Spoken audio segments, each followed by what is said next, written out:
People often ask me, Daniel, I'm not confident. How can I improve? And I say, okay, cool. You're not confident in what? And then they go, what do you mean confident in what? And I said, to not be confident, there needs to be something you aren't confident in.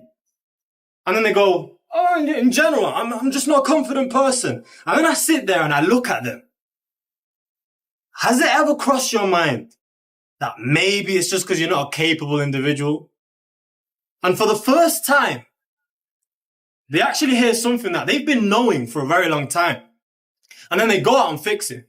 Because instead of chalking it up to not being confident, now they can do something about it. Now they can change themselves. All right, so this is a communications academy. However, I quickly want to touch on confidence because this is something that every single one of you at home will definitely benefit from. In fact, to become a master communicator, you need to be confident anyways.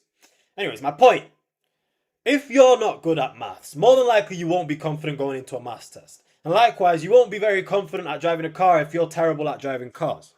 So, what does that tell us? It tells us that the lack of confidence is just your subconscious telling you need to become better in that specific field, in that specific area. Which actually leads me on to the law of this video. Which is, to become more confident, you must first become more competent in that field. That's all your brain needs to become confident. It's just that evidence that you are competent in that field. For example, a confident person can't be told he's bad at something he knows he's good at. You can't sit here and tell me I'm bad at making videos. I've seen the proof. I've seen the evidence. I've seen the hundreds of thousands, millions of views. And that's all confidence is, my friends. It's just giving yourself that evidence. Then there's self-esteem. Now, self-esteem is very, very similar. However, the two shouldn't be mistaken.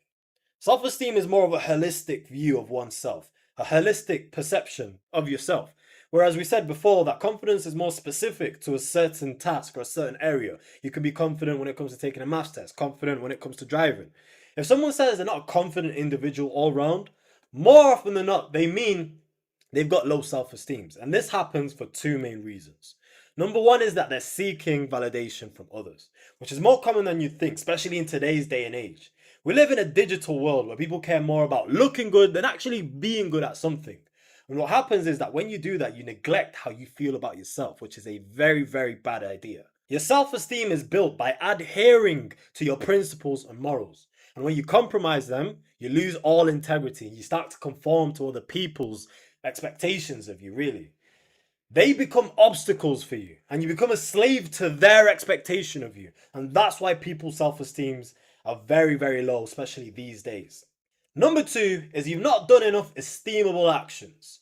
And this, I think, is common sense. Well, you'll be surprised, man. You'll be surprised these days. If you sit there like a bum, watching Netflix, eating cheese all day, and being fat, newsflash, you're not going to have a high self-esteem. Okay? I know, crazy, mind-blowing. Very controversial. You need to go out into the real world and do purposeful things, do hard, challenging and fulfilling activities. That's the only way that you can really build high self-esteem. It's as simple as that. There's a saying actually, wherever there is light, there'll always be shadows to be cast as well.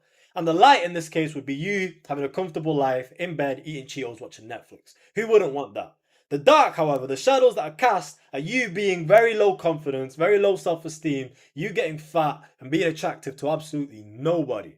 And obviously the opposite is also true. If you put yourself through a little bit of hardship, you will have high self-esteem, you will be a confident individual. And that refers to the equilibrium of life as a whole. You cannot cheat that whatsoever. You have to purposely choose the path of hardship. You need to experience hardship and you need to suffer. It's as simple as that. Because on the other side of suffering, there is fulfillment.